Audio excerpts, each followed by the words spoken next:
Hello and greetings to all my viewers. तो आज हम पढ़ेंगे letter to God by G L Fuentes. ये एक लेंचू फार्मर के ऊपर बेस्ड है जिसका घर एकदम वैली के टॉप में है और उसके घर से रिवर्स का, मक्के के खेत का नज़ारा बहुत ही ब्यूटीफुल दिखता है। और वो अपने भुट्टो को देख के, अपने खेत को देख के बहुत ज़्यादा खुश होता है क्योंकि अब उसमें वाइट फ्लावर्स आ गए हैं। और ये इस चीज़ का इंडिकेशन होता है कि खेत की पैदावार, यानी खेत जो है बहुत अच्छे से ग्रो हो गया है और अब उसमें से अच्छा प्रॉफिट आने वाला है। बस इंतज़ार रहता है कि बारिश का, जितनी अच्छी बारिश होगी उतनी अच्छी फसल होगी। तो एक में वो खड़ा खड़ा नॉर्थ ईस्ट तरफ स्काई को देखता है और अपनी वाइफ को आके कहता है कि लगता है आज अच्छी बारिश होने वाली है, बादल बन के आ गए हैं। वाइफ जो कि सपर बना रही होती है, सपर इज डिनर, डिनर बना रही होती है, वो कहती है हाँ भगवान की मर्जी हुई तो हो जाएगी बारिश अच्छी। जो उसके बड़े बच्चे हैं वो खेत में काम कर रहे होते हैं और जो उसके छोटे हैं वो उसके घर के बाहर खेल रहे होते हैं जब तक उनकी माँ उनको डिनर के लिए ना बुला ले। और वो लोग डिनर कर रहे होते हैं और अचानक से बारिश होती है। अब फार्मर के लिए बारिश तो मानो बहुत बड़ा खजाना आ गया है कहीं से। तो वो बहुत खुश होते हैं और खुशी खुशी लेंचो कहता है ये जो रेन ड्रॉप्स हैं, ये जो बारिश की बूंदें हैं, ये बिल्कुल कॉइन्स की जैसी हैं। जो बड़े बड़े ड्रॉप्स हैं वो 10 पैसोस के हैं और जो छोटे ड्रॉप्स हैं वो 5 पैसोस के हैं। पैसोस मैक्सिकन करेंसी है, जैसे इंडिया की रुपी है, यूएस की डॉलर है, वैसे ही मेक्सिको में पैसोस करेंसी चलती है। बारिश होने के बाद सडनली बहुत जोर से तूफान आ जाता है, बहुत जोर से हवाएं चलती हैं और हेल स्टोन्स यानी ओले ओले बरसने लगते हैं। जब ओले बरसने लगते हैं तो ओले बहुत पहले तो स्टार्टिंग में बहुत ब्यूटीफुल दिख रहे थे, जस्ट लाइक सिल्वर कॉइन्स। पर देखते ही देखते इतने ज्यादा गिरे कि मान लो उसका जो पूरा खेत है वो एक चादर, ओले की चादर से ढक गया और सारा खेत जो है, सारे भुट्टे जो है बिल्कुल खराब हो जाते हैं। अब फसल खराब हो जाती है तो फार्मर तो बहुत दुखी होता है कि पूरे साल की जो मेहनत है वो मेरी वेस्ट गई, पूरे साल का खर्चा पानी कैसे चलेगा मेरा घर। तो वो बहुत ज़्यादा वरीड हो जाते हैं इस चीज़ को लेकर।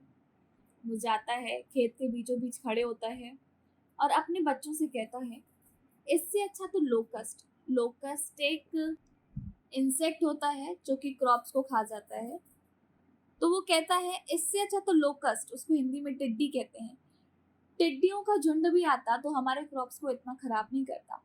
कम से कम इतने तो बच ही जाते कि हम खा पाते, हमारी फैमिली का गुजारा हो जाता उससे अच्छे से। इस तूफान ने तो हमें कहीं का नहीं छोड़ा, ये तो पूरा ही हमारा खेत बर्बाद करके चला गया। तो सारे घर वाले बैठ के बहुत अपसेट होते हैं और इस चीज को बैठ के डिस्कस करते हैं। बट अब उनको एक सिंगल होप नजर आता है।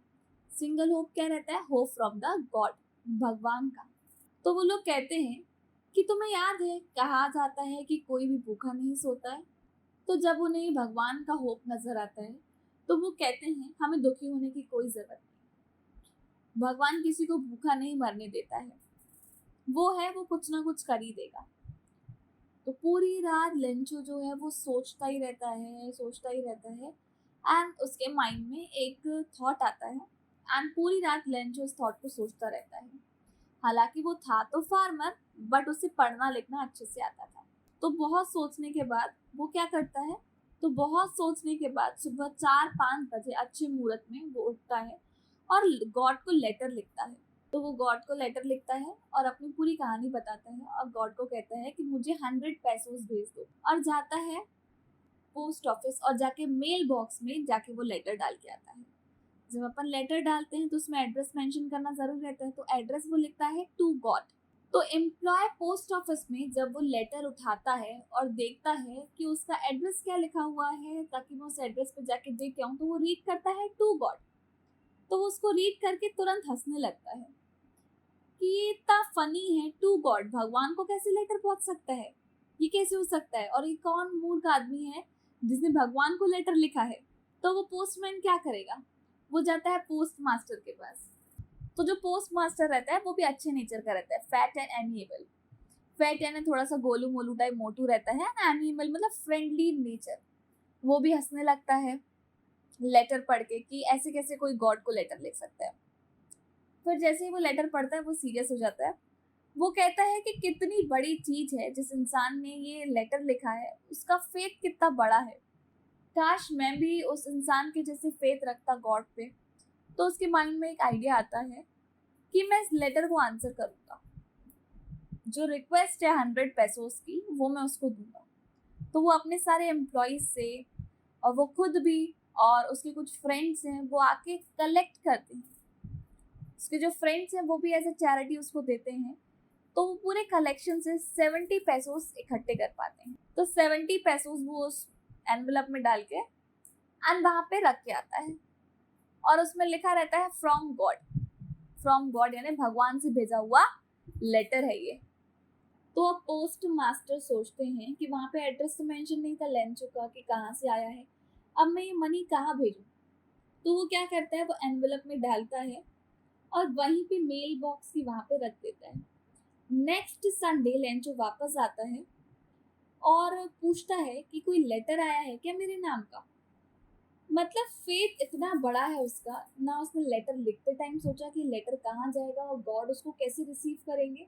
इनफैक्ट उसको पूरा भरोसा है कि मैं जाऊंगा और लेटर आया होगा और उसमें मनी होगा। तो जब वो ऐसे पूछता है तो पोस्टमैन आते हैं और उसको आके लेटर देते हैं। जब वो उसको लेटर देते हैं तो पोस्ट मास्टर भी विंडो के पीछे खड़े होके चेक करते हैं कि उसका क्या रिएक्शन है, वो बंदा कैसे रिएक्ट कर रहा है, वो क्या खुश होगा, क्या बोलेगा। बट सरप्राइज फॉर दैट कि जब वो ओपन करता है वो खुश नहीं होता है, बट उसको गुस्सा आता है, वो एंग्री हो जाता है। एंग्री क्यों हो जाता है? क्योंकि उसने भगवान से 100 पैसों मांगे थे, बट उसको मिले कितने? ओनली 70 पैसों। तो वो बिल्कुल हैप्पी रिएक्शन नहीं देता है, कुछ नहीं। जाके पैन और इंक मांगता है और एकदम रिंकल्ड आईब्रोज या ना आईब्रोज ऊपर करके गुस्से वाले उसमें, और अपने आइडियाज वापस उसमें लिखना चालू कर देता है। सारा लिखता है, वापस मेल बॉक्स में रखे आ जाता है। बहुत क्यूरियोसिटी के साथ पोस्ट मास्टर वहाँ पे फिर से लेटर ओपन करते हैं, देखे इसने क्या लिखा है। वो तो बहुत एक्साइटेड थे कि हम अगर किसी की हेल्प करते हैं तो हमें बहुत हैप्पीनेस फील होती है। तो जैसे ही वो लेटर ओपन करते हैं, वो रीड करते हैं, उसमें लिखा रहता है, गॉड मैंने आपसे 100 रुपीज मांगे थे, लेकिन मेरे पास सिर्फ 70 पैसों ही रिसीव हुए हैं। अब मेरा क्या होगा? मुझे तो 100 पैसे की नीड है, अब मुझे रीसेंड करिए मनी बाकी की। फिर आगे वो लिखता है, अब जब भी आप मुझे रीसेंड करें तो प्लीज इस मेल के थ्रू रीसेंड मत कीजिएगा, क्योंकि यहाँ के जो एम्प्लॉयज हैं they are bunch of crooks. Bunch of crooks मतलब चीटर कॉप, जो चोरी कर देते हैं। आपने तो मेरे को पूरे पैसे भेजे होंगे 100 पैसों, पर मुझे पूरा भरोसा है कि उन लोगों ने मुझे सिर्फ 70 पैसों ही दिए हैं। तो आप अब जब भी मुझे भेजें मेल के थ्रू ना भेजें। और इसी आयरनी के साथ हमारी स्टोरी जो है वो एंड होती है। तो इससे हमने दो चीजें सीखी। जब आप किसी की हेल्प करें तो बदले में एक्सपेक्टेशंस ना रखें। सेकेंडली, आपका गॉड पे फेथ इतना गहरा होना चाहिए कि जो चीज पॉसिबल ना हो वो भी मैनिफेस्ट होने की ताकत रखे। Okay, so that was about the chapter. I hope आपको ये समझ आया होगा और अच्छा लगा होगा। अगर समझ आया है और अच्छा लगा है तो प्लीज लाइक करें, सब्सक्राइब करें और अपने फ्रेंड्स के साथ भी शेयर करें। आपका एक लाइक, सब्सक्राइब और share as a appreciation token रहेगा मेरे लिए। Thank you so much. Stay updated, keep learning. Bye bye.